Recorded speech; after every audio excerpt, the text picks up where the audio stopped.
Hello, and thank you for clicking on this video.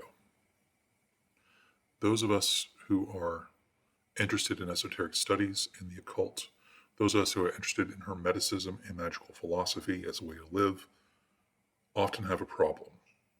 And that problem is we must carry the faults of the people in this field who came before us.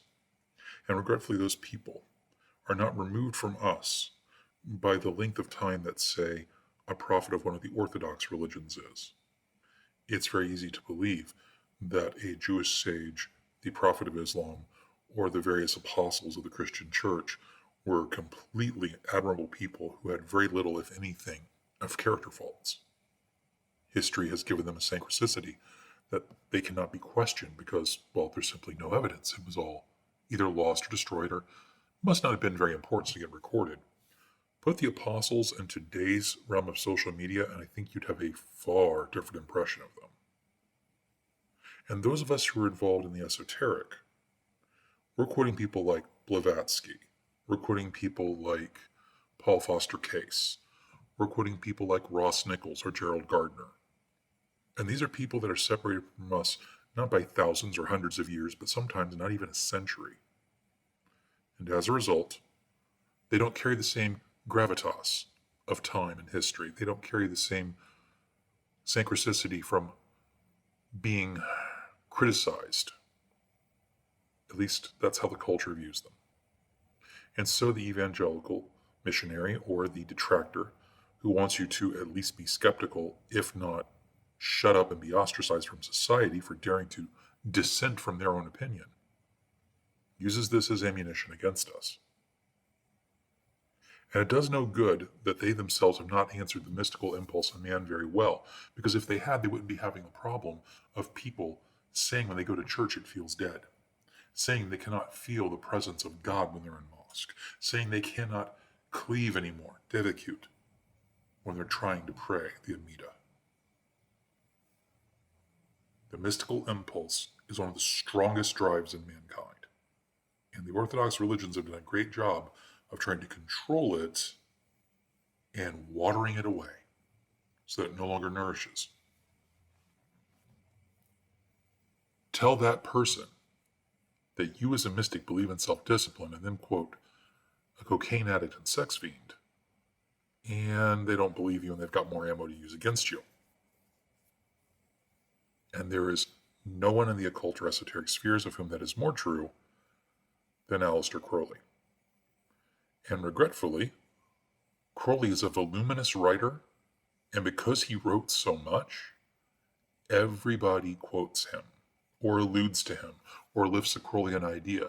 He is so monolithic that he casts this tarnishing shadow on just about all modern, esoteric, hermetic, druidic, Wiccan, etc. enterprises.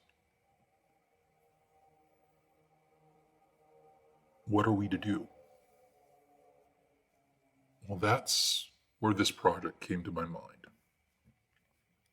I'm looking at things that Crowley wrote, and when I read them, I hear something far different than what people must commonly hear. The Thelemites I've met all tell me that I have an interesting take on their books, but that it's not a very Thelemic take. I'm comfortable with that.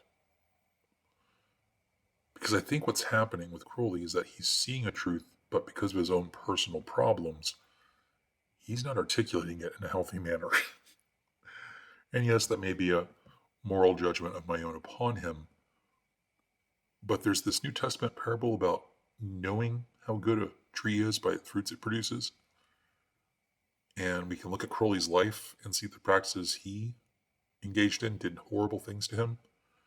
Whereas, say, Israel Regardie didn't have that problem, nor did Paul Foster Case. Even Blavatsky, I think, ends up having a happier life. So this then is my attempt to take one of the cornerstones of magical thinking. And make no mistake, this book is a cornerstone of magical thinking.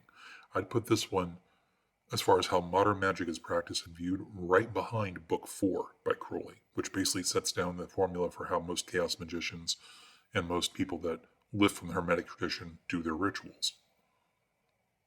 This book pretty much is magical philosophy as a paradigm, but it's phrased with Crowley's intent to offend and to shock, and because of that, it loses people. I don't think you convince people to hear the truth by being rude to them. Taking this to a matter of politics real quick. Once I saw a conservative comedian, Steven Crowder, try to break a Cenk Uygur Young Turks event by dressing as Cenk and parroting Cenk, and it went down very badly. He didn't change any minds. He didn't make any salient points. He just made himself a buffoon and made anyone in the audience who might have been keen to listen to an opposing point of view less keen to listen because of his own behavior.